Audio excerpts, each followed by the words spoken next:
Agradeço de coração a oportunidade de partilhar com vocês a palavra de Deus e a minha oração é que o Senhor nos traga aos pés de Cristo, com os corações quebrantados e ao mesmo tempo animados para servirmos a Cristo na missão, mesmo nesses dias tão desafiadores. Assim eu os convido a ler comigo João capítulo 13, leremos os versos 33, 34 e 35. Filhinhos, ainda por um pouco estou convosco. Buscar-me-eis, e o que eu disse aos judeus também agora vos digo a vós outros: para onde eu vou, vós não podeis ir. Novo mandamento vos dou, que vos ameis uns aos outros, assim como eu vos amei, que também vos ameis uns aos outros. E nisto conhecerão todos que sois meus discípulos, se tiverdes amor uns aos outros. Quem é Jesus e qual a sua relação conosco? É esta pergunta que o Evangelho segundo João vem a responder. João, o autor do Evangelho, era o discípulo amado que compunha o círculo mais chegado dos discípulos do Senhor Jesus. Possivelmente ele escreveu o Evangelho já mais ao fim do seu ministério, após mudar-se para Éfeso, na Ásia Menor, na última parte do primeiro século. E é interessante notar que o Evangelho segundo João, ele se distingue dos demais evangelhos por algumas particularidades muito especiais, e eu citarei algumas delas. A primeira é que esse evangelho segue um roteiro mais teológico do que cronológico. Assim, ele trata de aspectos mais teológicos sobre o Senhor Jesus, sua natureza, sua autoridade, a sua missão, mais do que trata de aspectos cronológicos em um roteiro de acontecimentos. A segunda particularidade desse evangelho, em contraste com os demais evangelhos, é que o Evangelho segundo João inicia apresentando Jesus como Deus encarnado. Lembre-se que Mateus inicia relatando a genealogia de Jesus. Marcos inicia citando o Antigo Testamento, mais especificamente Isaías, Jesus como cumprimento da promessa messiânica. Lucas inicia apresentando o contexto, Jesus nascendo no momento certo, no lugar certo, determinado por Deus. E João inicia o Evangelho apresentando Jesus Cristo como Deus. Ele é o Verbo de Deus, que é Deus, Senhor absoluto, preexistente e Criador de todas as coisas. Em João, logo no capítulo 1, no versículo 1, nós lemos que no princípio era o Verbo estava com Deus e o Verbo era Deus. A terceira particularidade é que esse evangelho privilegia as declarações ou posicionamento de Jesus e não as parábolas. Em lugar das muitas parábolas apresentadas nos demais evangelhos, João privilegia as prolongadas declarações de Cristo que tratam sobre Deus, sobre o mal, a redenção, a igreja, o juízo, dentre muitos outros assuntos. Em quarto lugar, este evangelho escolhe relatar milagres e sinais que apontam para a natureza de Cristo.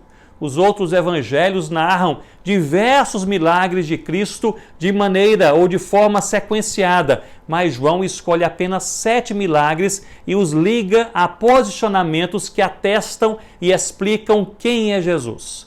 E a quinta particularidade é que esse evangelho dedica mais espaço para descrever o ministério interno de Jesus com os seus discípulos, os mais próximos, os mais chegados, do que o seu ministério público com as multidões. Os capítulos 2 a 12 falam do seu ministério público e 13 a 21 do seu ministério junto aos seus discípulos mais chegados.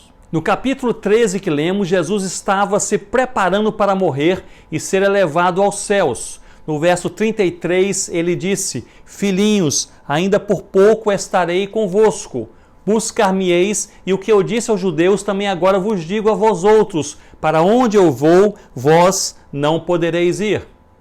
Ele estava informando sobre a sua partida e reafirmando seus ensinos, destacando aqueles que são fundamentais, sem os quais outros não se sustentariam. No verso 34, ele destaca o mandamento do amor e nos ensina a amarmos uns aos outros como ele nos ama. E no verso 35, ele faz uma afirmação, um desses posicionamentos que fundamentam a missão. Nisto conhecerão todos que sois meus discípulos, se tiverdes amor uns aos outros.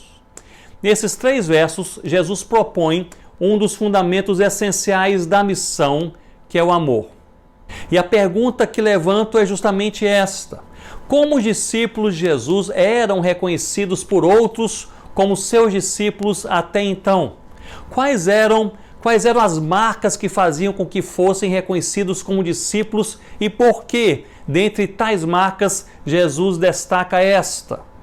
Havia algumas marcas e eu citarei 3: a teológica, a missionária e a relacional. A teológica era clara. Eles falavam como Jesus e partilhavam as mesmas convicções sobre Deus e sobre o reino de Deus, sobre o Messias e a redenção, sobre a igreja e a missão. Quando alguém ouvia a fala dos discípulos, quem ouvia, por exemplo, Pedro ou João falando sobre as coisas de Deus, certamente tinha essa impressão. Eles falavam como Jesus e com as mesmas convicções de Jesus. Havia também, além da marca teológica, a marca missionária, o propósito, seus alvos, seus sonhos, aquilo que eles faziam dia a dia. Eles seguiam a dinâmica missionária de Jesus. Eram relacionais, dando mais atenção às pessoas do que às coisas ou às instituições. Eles eram pregadores do Evangelho, não perdendo uma sequer oportunidade na proclamação das verdades de Deus. Eram compassivos e, mesmo cansados, se dedicavam às multidões pregando o Evangelho de Cristo. E, especialmente no caso dos apóstolos, essa pregação era seguida de muitos sinais e maravilhas e muitos milagres, como fazia Jesus. Portanto, a dinâmica missionária dos discípulos era muito parecida com a dinâmica missionária de Jesus. A última marca que mostrava que os discípulos de Jesus eram de fato discípulos de Jesus era a marca relacional. E essa era uma das mais simples e mais óbvias. Eles sempre estavam com Jesus. Eu posso imaginar as pessoas olhando de um local mais alto para a multidão que se aglomerava. Uma pessoa perguntava à outra: é ele o Messias, Jesus, sobre o qual todos estão falando? Sim, é ele mesmo. E quem são os seus discípulos? Você está vendo aquele grupinho ao seu redor, ao redor de Jesus, aqueles que não saem de perto dele? Sim, eles são os seus discípulos. E podemos até mesmo afirmar que essa marca relacional, a proximidade de Jesus, era a primeira, a que chamaria atenção, criando contexto para as outras, teológica e missionária, para que as outras se destacassem. Mas Jesus agora se prepara para ir aos céus. Como vemos no livro de Atos, os discípulos mantiveram as mesmas convicções teológicas de Jesus e a dinâmica missionária seguiu o modelo proclamador e compassivo do Senhor Jesus. Mas e quanto ao relacionamento? Jesus não estaria mais fisicamente entre eles. O que substituiria essa marca relacional? No verso 35, Jesus propõe: nisto conhecerão todos que sois meus discípulos, se tiverdes amor uns aos outros. Um dos fundamentos da missão é o amor. O amor não é a missão, mas é o fundamento da missão. E fundamentos são importantíssimos. Sem o fundamento, toda a construção se fragiliza, se quebra, perde o seu significado. Toda a palavra nos convida a amar. Em Mateus 22, Jesus afirmou que o grande mandamento é o amor, amar a Deus acima de todas as coisas e ao próximo como a si mesmo. Em Romanos 13, Paulo declarou que o amor é o cumprimento de toda a lei. Em 1 João 4, João diz que aquele que não ama não conhece a Deus, pois Deus é amor. Palavra dura, palavra forte. Em 1 Coríntios capítulo 13, Paulo ensina que nos restam a fé, a esperança e o amor, mas o maior deles é o amor. Com isso em mente, permitam-me fazer 3 breves afirmações sobre o amor como fundamento da missão. A primeira é que no Evangelho segundo João, o amor é essencial. É uma experiência vivida que impulsiona a mensagem pregada.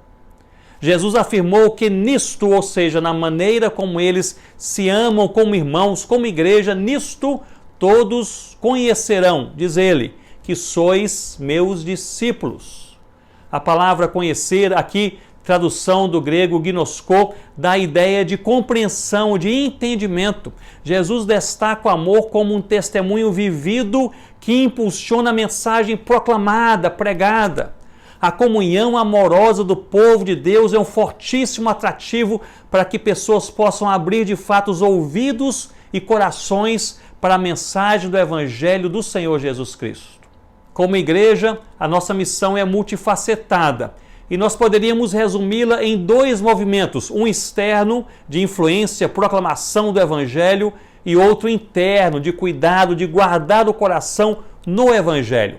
A igreja é chamada e orientada na palavra de Deus a proclamar, a influenciar, a transformar a sociedade com o Evangelho. E ao mesmo tempo, pela mesma palavra, essa mesma igreja é orientada a se prevenir, a se guardar, se proteger das pressões, opressões e tentações ao seu redor, guardando o seu próprio coração no Evangelho.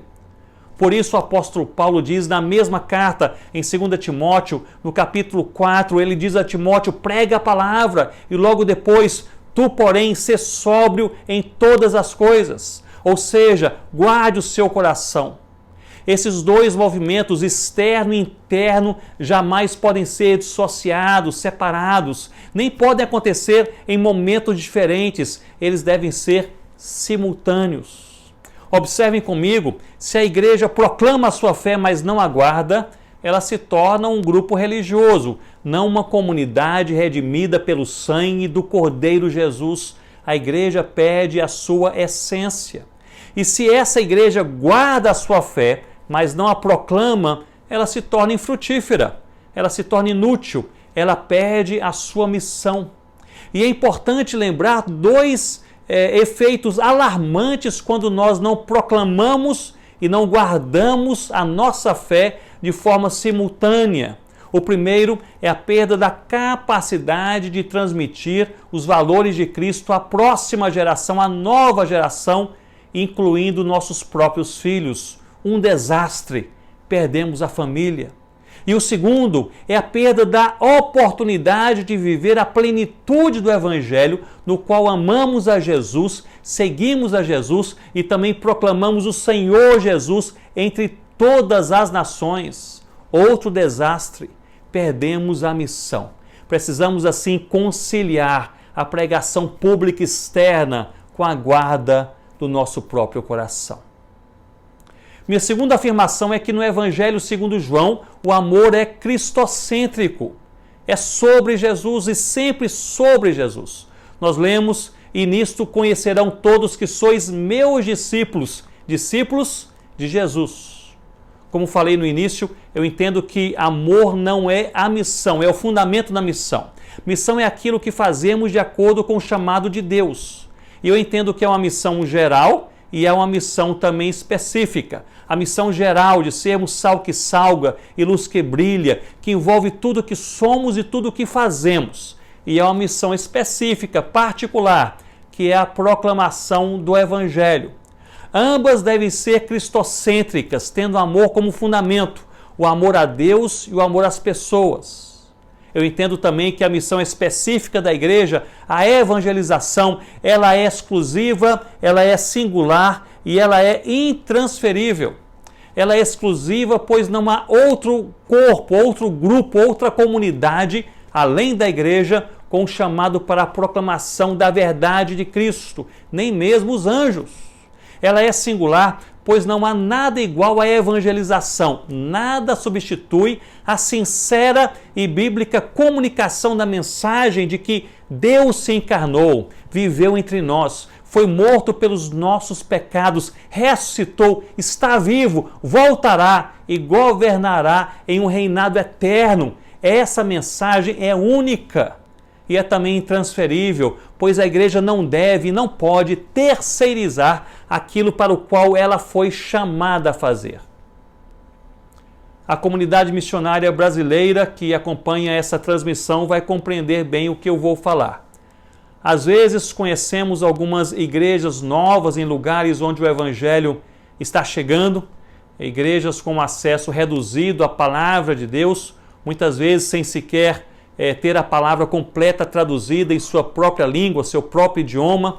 São igrejas frequentemente sem seminários teológicos, sem acesso aos bons livros que temos em nosso país, em nossas mãos, sem pregadores experientes, e são igrejas com seus problemas e com suas imaturidades.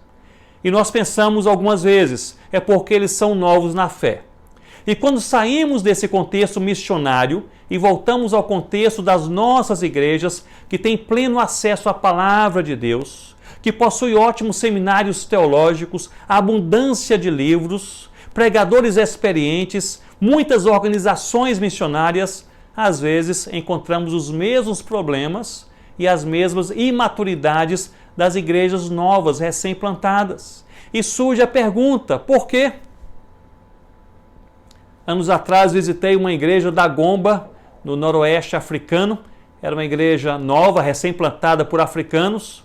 O pastor, um homem de Deus, que era também daquela terra, eu os visitava naquela manhã de domingo.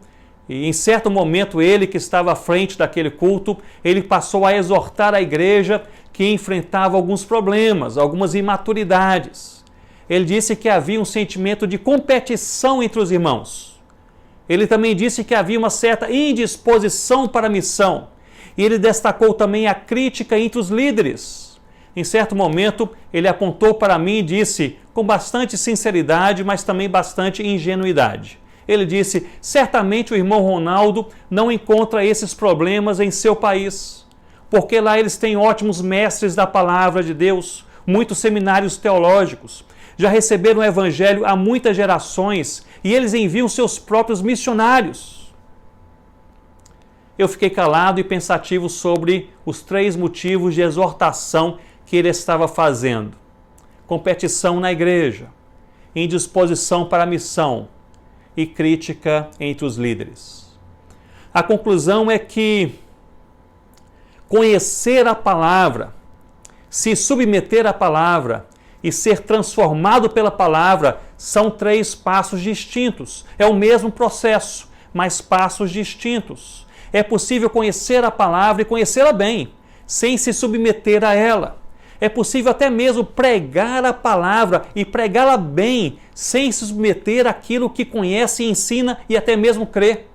E é possível, por outro lado, conhecer e se submeter à palavra sem ser transformado pela palavra, que é uma triste possibilidade. Os legalistas que cumprem a lei conhecem e se submetem ao que conhecem, mas o fazem por tradição, por determinação, mas não por transformação de vida. O fato é que, infelizmente, é possível agir de forma amorosa sem ter amor. É possível ajudar o aflito e necessitado sem ter compaixão. É possível cantar sem adorar, é possível recitar uma oração sem de fato orar, é possível ser até um pregador da palavra sem de fato ser convertido. Um verdadeiro avivamento ocorre quando o povo de Deus passa a conhecer a palavra, se submeter à palavra e, pela graça de Deus e ação do Espírito Santo, ser transformado pela palavra. E há vários termômetros bíblicos que nos ensinam onde nós estamos nesse processo, e um deles, possivelmente um dos principais, é o amor. Isso me leva à minha terceira afirmação, que o amor no Evangelho segundo João não é apenas essencial, não é apenas cristocêntrico, mas também é desafiador. Ou seja, amar, meus irmãos, minhas irmãs, é um dos nossos maiores privilégios e também um dos nossos maiores desafios. Nós precisamos de Deus. No verso 35, notem que Jesus adiciona uma partícula condicionante à frase. Nisso conhecerão todos que sois meus discípulos, se tiverdes amor uns aos outros.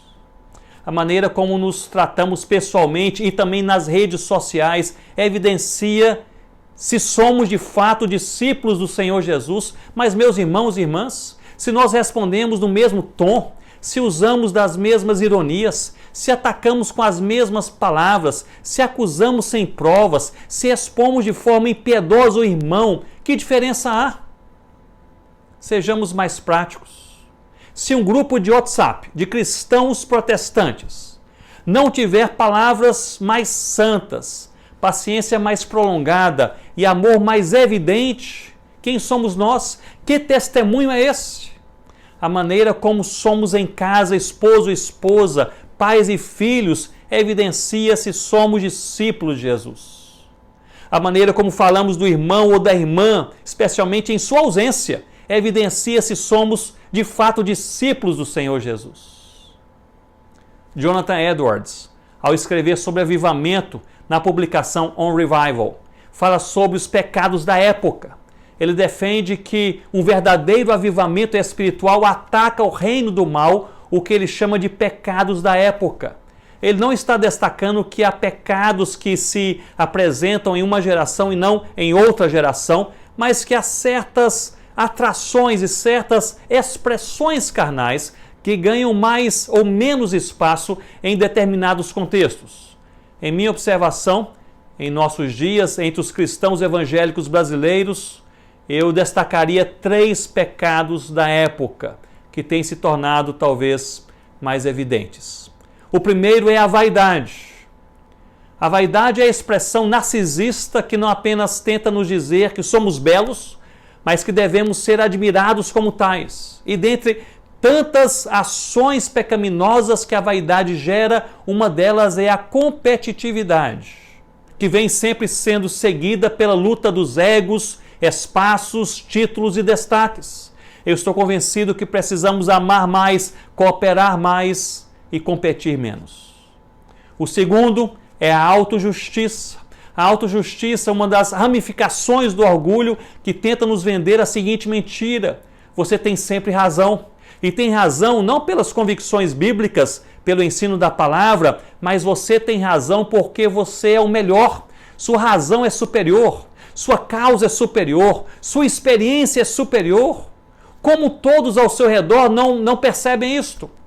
A autojustiça gera muitas ações pecaminosas e uma delas é a maledicência, o ataque geralmente público àqueles que se opõem à nossa razão. E o terceiro pecado da nossa época que eu gostaria de destacar é o descontentamento. O descontentamento toma conta dos nossos corações quando nossos olhos enxergam com facilidade o sofrimento, a angústia, a miséria, o mal, e faz com que tenhamos dificuldade de enxergar a graça de Deus, a misericórdia do Senhor, a bondade do nosso Pai. E uma das ações promovidas pelo descontentamento, nós bem sabemos, é o murmúrio.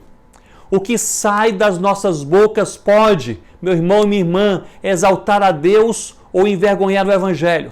Pode reafirmar a nossa fé ou enfraquecê-la. O murmúrio não é apenas uma atitude, é um vício. Murmuradores têm um repertório de palavras e explicações para destacar todo o mal que percebem ao redor e também em suas próprias vidas, mas não encontram palavras de gratidão a Deus. Nós precisamos guardar nossos corações e também guardar nossas palavras, pois o contentamento, a gratidão a Deus é uma profunda expressão de amor ao Senhor Jesus. É desejo de Deus, nós bem sabemos, ser conhecido e adorado entre todos os povos da terra, seja perto, seja longe, entre todos, incluindo os 7.000 povos ainda não alcançados pelo Evangelho, os 3.000 povos ainda não engajados pelos cristãos, mais de 1 bilhão de pessoas que jamais ouviu o Evangelho uma só vez em suas vidas. E o que falar dos países pós-cristãos, do mundo religioso místico, ou ainda do continente virtual em nosso tempo? E ainda o que pensar sobre a diáspora, os grupos minoritários dentro e fora do Brasil, as línguas sem a palavra traduzida para os seus próprios idiomas? E o que falar dos que sofrem, são maltratados, dos famintos? A tarefa inacabada é enorme e para tal Jesus nos deu autoridade. Caminhamos na autoridade de Jesus e Ele também nos deu amor. Nós não iremos concluir essa missão sem amar. Eu gostaria de concluir mantendo em mente a vida desse homem de Deus, Jonathan Edwards. Ele foi um pastor competente, teólogo do século XVIII, considerado a mente mais brilhante da América em sua época. Ele tinha como pupilo o grande David Brainerd, missionário entre os indígenas da América do Norte, noivo da sua filha, e ele morreu, esse David Brainerd, bem novo ainda, por uma prolongada enfermidade. Jonathan Edwards foi o pregador do famoso sermão Pecadores nas Mãos de um Deus Irado, filósofo, teólogo, considerado o mais distinto e inteligente em toda a América em sua geração. Ele pastoreou por mais de 2 décadas a influente igreja em Northampton. Após um conflito ministerial, foi expulso daquela igreja que pastoreou e onde chegou a experimentar um avivamento. O motivo ali da sua expulsão foi um conflito teológico sobre a ceia do Senhor. Os demais líderes desejavam liberar o acesso à mesa do Senhor para os cristãos e para os não cristãos. Ele se opôs. Ele então disse que foi o momento mais difícil de toda a sua vida. Sentiu-se abalado e ansioso. 207 dos 230 membros daquela igreja que ele amava votaram para que ele saísse de imediato daquela igreja local. Foi devastador. Pouco foi falado sobre o motivo da sua saída e assim correram muitos rumores. Um dos líderes cristãos da América bradou em alto e bom som: caiu o gigante dos pregadores, se referindo a Jonathan Edwards. Naquela época, ele chegou a escrever a um amigo dizendo: estou velho e destruído, que igreja me aceitará? Detalhe, ele tinha apenas 46 anos de idade. Um grupo quis que ele plantasse uma igreja na mesma cidade, mas ele foi servir nos seus últimos anos de ministério entre os índios moicanos nos Estados Unidos, o que fez por cerca de 7 anos. A pequena congregação lhe foi dada como uma espécie de punição, local distante, difícil acesso. Iniciou uma série de sermões entre os indígenas moicanos sobre a salvação, centralizando o evangelho e contextualizando a mensagem. Um dos sermões que ele pregou convidou os moicanos a saírem do templo construído no estilo inglês e se reunirem à margem de um rio. Ele pregou sobre a rede dos céus em Mateus capítulo 13 e afirmou que Jesus era como um rio que nunca secava. E ainda comparou a fé a uma árvore plantada junto ao rio.